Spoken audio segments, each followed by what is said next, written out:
there's no way for us to actually know each other when we say, for instance, he is bikhaf rabbu.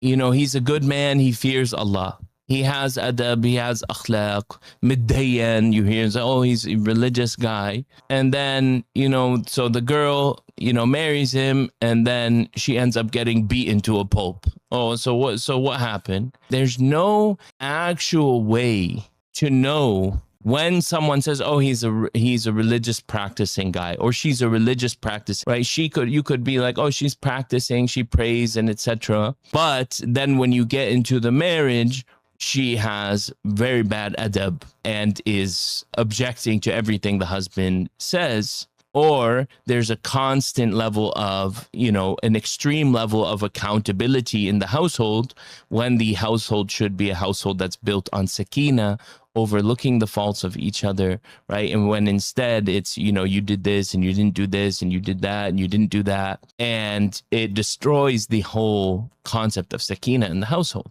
What can we actually trust? What can we actually trust when we say, okay, this person is religious, this person is not, this person is a good fit, this person is not a good fit? In addition to that, when, for instance, the bride has a wali, right, then we're expecting the wali to carry out a rigorous private investigation of the groom so that we can trust. But then that investigation often goes very shallow, because the wali is just checking for basic things. Does he make enough money, right? Does he pray? And oftentimes that checklist falls really short, especially when fathers get more desperate to marry off their daughters as they get older and they feel a sense of the biological clock. And so in general, there is a lack of trust when we say someone's religious, someone's not. And people have tried this, like for instance, say like, oh, well, what shuyukh do you listen to on YouTube, right? Or on TikTok. So they'll be like, oh, well, maybe I can know what type of religious guy they're going to be, or religious girl they're going to be, based on like who they're listening to.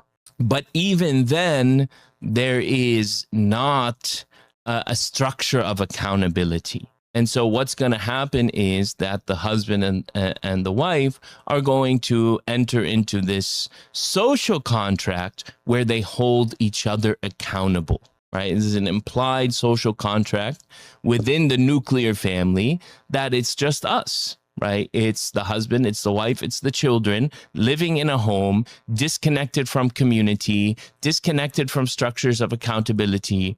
And now they're going to figure out how to live with each other, and they're going to hold each other accountable, which means that there's going to be an endless amount of fighting, trying to learn how to coexist. This is where we enter into our discussion on the social contract, that are we getting this social contract of marriage wrong?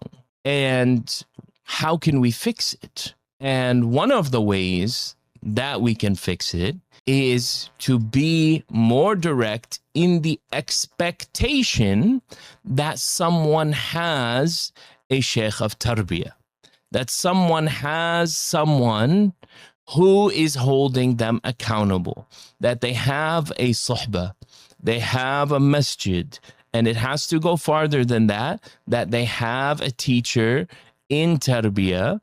And so in that way, that group and that sheikh is holding that person accountable. And we're not relying on, well, these are the type of YouTube videos you watch and stuff. The social contract of marriage is something that we are not going to solve in a day. But over time, right, we can begin to address. It's like, if women or men see that they are less desirable as a husband or wife because they do not have a structure that they are a part of that holds them accountable, then this is something where it's like, this person is not desirable because I actually can't trust their Islamic upbringing. I can't trust what they're going to do or who they're going to be as a spouse, because they don't have a structure of accountability. And then, I often see today as well is that like women do not know how to be with a man in a marital relationship, considering the seemingly illogical request and command and ask of Islam to have the husband obeyed. And this is very simple. It's a very simple concept.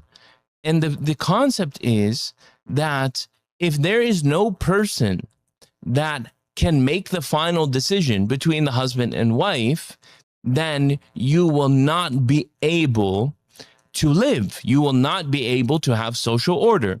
So in the same way that you and I have a government over us, right, that is going to arbitrate between you and I, the arbitrator between the husband and wife is the husband, as in the husband chooses the direction. And if there is not sound leadership, then you will not be able to adapt in real time to the different challenges of the world. So, for instance, if I say, there's a fire, and then instead of everyone scrambling to do the right thing and to handle the problem and save themselves and save the kids, we have to argue about, is there a fire? Is there not a fire? I don't trust you. I don't trust your leadership. Are you sure we can have this? And so, what I do think to some extent is that Muslims have been enjoying the wild, wild west. They have been enjoying, the lack of accountability. And when Muslims do not want to remove all accountability, the first thing they have to do is just stop attending the masajid.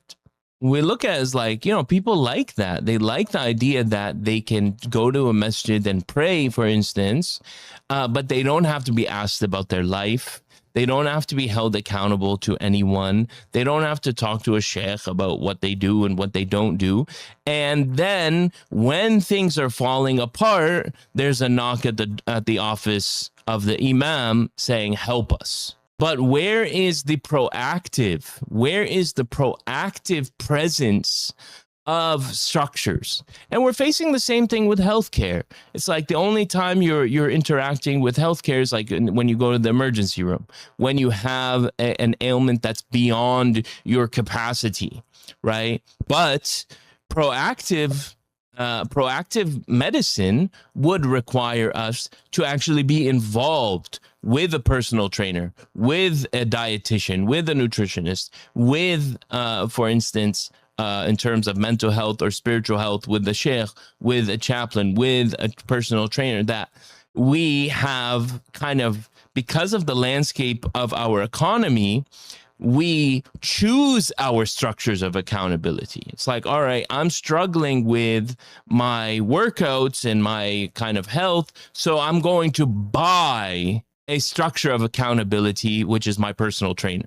Right? I'm going to buy my dietitian, right? And now I have a structure of accountability. Or I'm going to join this like men's or women's group, and they're going to give me this accountability. So even our structures of accountability are all bought.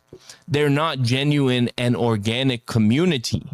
And they're not tying into our spiritual health or our mental health. It's usually all related to the things that are tangible. So it's like, if I want a business mentor, right, I have to go and get a mentor of business. Maybe I even need to buy it, or maybe I'm buying like some online course that has a package where I get some consultation from the business guru. And this is exactly what we're talking about. It's like, how do we have an organic structure of accountability, right? But because of the kind of the sensibilities and the crisis of knowledge and sectarianism in the West, it's like, oh, but we can't call it a structure of account. We can't call it like bay'ah, and then it'll become like tasawwuf. And now everyone's like, see, he's like secretly calling towards Sufism and like, all of this stuff. This is exactly it. It's like, we are completely incoherent. We don't even know how to talk to each other. And, I remember a few years ago, a kind of more Salafi oriented organization. They came up with a flyer and they said, the Murabbi, right? And they were like, mentorship. And so, subhanAllah, I found it so interesting that it's like they spend so much time demonizing people of tasawwuf, but now they realize that, oh, we do need structures of accountability, right? We do need structures of accountability. And I laughed because I was like, they really called it Murabbi. And subhanAllah, because, we have to, find a way forward. We cannot just leave our marriages and our communities in this state where Islam is kind of reduced to the lowest common denominator. It's reduced and simplified to the fara'id. And that's the only thing we can agree upon. And we'll never be able to develop communities if all we can do in community is the basic obligations of Islam. Our communities need to mature in their structures of governance and accountability if we are actually to address the problems of our community. And one of them is marriage. So our marriages are struggling because I don't know you, right? It's not just like I don't know the family. It's like you can know the family. You could have gone to the same school, Islamic school. You can do all of the things where it's like, oh, I know this person, I know their family, I know. Yeah, but you don't know the dawah bro that the rabbit hole they've been sucked into on TikTok that's impacting all of their thoughts. Or you don't know the sister, she's been sucked into this scrolling feed of kind of extreme feminists that has completely taken over her brain, right? We really don't know people. And that structure, we need to create the structures that address that in particular.